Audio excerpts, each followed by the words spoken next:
Sam Spiegelman here with Rivals 100 defensive end Tunmise Adeleye just committed to Ohio State out of the blue on April 15th.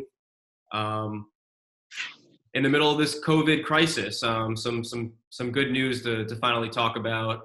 I guess my first question is: you have circled August 1st on your calendar since almost Christmas. That was the target date to have a decision. You had 5 finalists that you just announced a couple of weeks ago.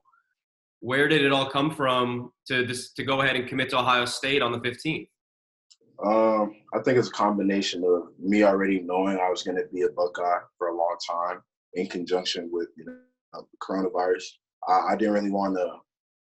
I didn't want to draw this thing out. The coaching staff had already highlighted to me that I was a priority for them, and Ohio State is a priority school for me. And ever since the 2015 game versus Oregon national championship game, I've already kind of knew that at the end of the day I was going to be a Buckeye. So I thought it was better to announce it and to make it official sooner rather than later.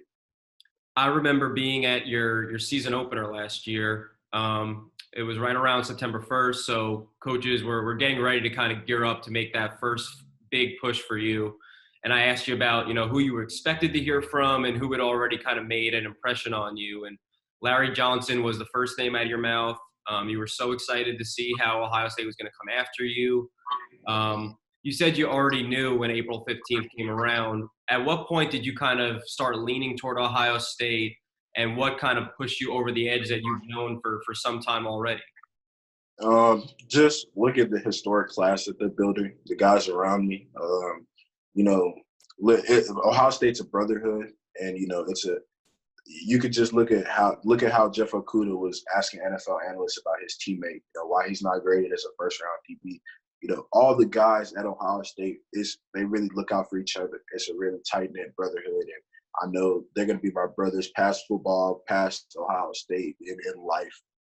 Those bonds will last a lifetime. So I've known for a while, just knowing who Coach Johnson is and what he does in the football aspect, and then you take the academic side of it and couple that with the historic class that we're building. It's everything in one that you need. You have the guys around you that are going to push you to be elite every single day. You have a coaching staff that has years, decades of knowledge that's going to help me and help all the guys in the class, achieve our dreams. I think that it was a win-win. I think it was a win-win. It's April 16th as we record this. In a couple of days, we'll be watching the NFL draft from our living rooms as they kind of conduct the draft from their living rooms. And obviously the big thing is you've had Joey Bosa, you've had Nick Bosa, you're going to have Chase Young, probably the second pick this year. It just happens to be the position that you play. When you look at Larry Johnson's resume, the fact that you're going to hear a first-round pick at defensive end from Ohio State almost every other year, if not every year, what does that mean for you? Because obviously you're a top 50 prospect on Rivals already, with your stock on the rise after what you did in Orlando at the Rivals camp. To hear all these first-round picks at your position coach, what does that mean for you when you start thinking about your ceiling at Ohio State? I mean, it means the world. Being in a situation and going to a school where I know I can access the full range of my capabilities, access my talents to the fullest degree, and being set up in a situation where I know it's a coach that'll be able to push me and teach you the things that I need to learn in order to access those abilities. I feel like that's what I need. That's what I feel like that's the best situation for me. I feel like being with Coach Johnson and just seeing not just the Bosa brothers or Chase Young, but you look at everybody else that he's produced, Tyquan Lewis, Sam Hubbard, you look at the guys that are there, Tyreek Smith, Zach Harris. If you just look at the film breakdown and you see what he teaches in practice and you see how the players are applying that on the field, it was a no-brainer for me. I knew that he knew what he was talking about. The resume speaks for itself. The people that he's developed speaks for itself, and I just knew I couldn't push this decision back any farther. Like we said, it's April 16th. We've been quarantined for almost a month, and obviously we're going to be quarantined for about another month at least.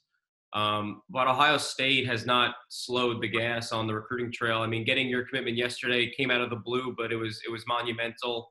They've gotten guys like Evan Pryor and Travion Henderson to commit during this quarantine. They're rolling right now with the number one recruiting class in the country. What did they do during this quarantine that made you feel at least comfortable or maybe anxious or excited to commit during it? Because I mean, what did they say on these Zoom calls, on these FaceTime calls that had you excited to commit? Um, I'd say just reiterating the tradition of the school and, the tradition of winning. No matter the coaching staff that's at Ohio State, the Ohio State tradition is always to win. And, at the end of the day, that's what kids want to do. That's what people like me want to do. We don't want to go to a school to lose. We want to win, compete for national championships, compete for, the championships. That's what we want to do. So if you just look at the track record of what they've done in the past, you look at the coaching staff and what they're able to do for their players now, how they're able to develop them. If you put winning and development hand in hand, and you can get the best of both worlds, if you can get that, I mean, that's what Ohio State is to me. So I knew for a long time, I knew it was going to be, I knew I was going to end up there, but I feel like this quarantine really showed me like the time is now, so I can kind of be integral in helping build the class further, continue to get those elite guys that the coaching staff wants. Okay, so putting it all out on the table, before we had our Zoom call, you had to do some housework. It seems like the parents put you to do some chores. Now that you're home, you're not at IMG working out, you're not gearing up for spring ball right now, what do you do to pass the time? I mean, chores are one thing, but there's 24 hours in a day. How do you stay busy? How do you stay active? How do you stay in shape? And how do you stay from just sitting on the couch, binging Tiger King like the rest of us? I mean, I feel like I approach it two ways. I mean, obviously you have to stay active physically. So I run in the morning. That's what I do. I jog. Around my house, it's a large area and I can jog. So I jog about 5 miles every day. And mentally, the mental aspect, I try to stay. I'm really surrounded by my computer a lot today because, school's online. A lot of stuff that we have to access is online. I'm on my computer a lot, but it's kind of to kind of like turn everything down and to slow down. What I do is I read books. So I do a lot of reading after I'm done with everything. Yeah, I binge on Netflix with everybody else, but I feel like to keep myself mentally prepared and to keep myself mentally sharp, I think reading is what's really helped me the most. So yesterday we're writing up the analysis on your commitment to Ohio State, and something that stands out to me is, I mean, I've known you for a couple of years already, and I definitely know that looking at you right now, you're closer to 240 than you were to 265 at a different point in your career. So you've lost weight.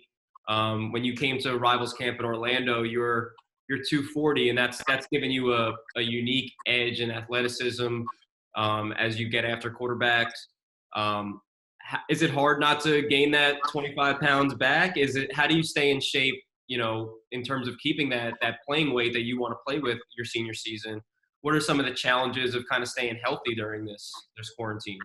I think IMG really set me up the best with that, with our nutrition staff. Just learning how to eat and what I need to put on my plate helped me. Not just, it wasn't that necessarily I had some bad weight, but just transforming that weight into good weight, into muscle, and the losing body fat, and just learning. I think for me, it was more about education per se, because I didn't know how to eat. I'm just a teenager. Whatever's out there, whenever I'm with my friends, we're going to get and eat. That's what I'm eating. So learning how to actually eat, learning the nutrition side of football, and how all these things that I put into my body are going to help prepare me for the field and prepare me to do the best I can. I feel like learning that information and learning what I have to eat is really prepared me, because now I don't eat out anymore. I prepare all my own meals. I learned how to cook. I use cookbooks and stuff. And I think the nutrition aspect of IMG really prepared me for a situation like this where I'm home alone. Or, well, not home alone, but I'm at home with my family for an extended period amount of time. They don't really want to go out and eat. We're just in the house. So I feel like IMG really prepared me for that I know how to cook and I know what's supposed to be on my plate and how many grains I'm supposed to have, fruit, vegetables, all that stuff. I think that's really what's helped me the most has been IMG. You have like a go-to recipe or like a favorite meal that they've taught you? I think my favorite meal is chicken marsala, which is Ooh. Italian. So that's my favorite thing. Oh yeah, I got that. I got that. And I'll get you out of here on this one because I know you got chores. I know you got more schoolwork. I know you got, you got to stay busy. Listen, we're all kind of scraping for answers when we can get back to like normalcy, right? When you can get back to IMG, when I can get back on the road to come watch you. And I think we're all kind of waiting for that positivity to. We're all going to resume life in July and August, obviously, but with that timing comes questions about whether Ohio State will have a full season this year, whether IMG will have a full season this year. I mean, we don't know the answer. How do you kind of deal with that? How do you kind of stay positive? What do you hear from your coaches at IMG, from Coach Johnson, from Coach Day? What are you hopeful for this football season?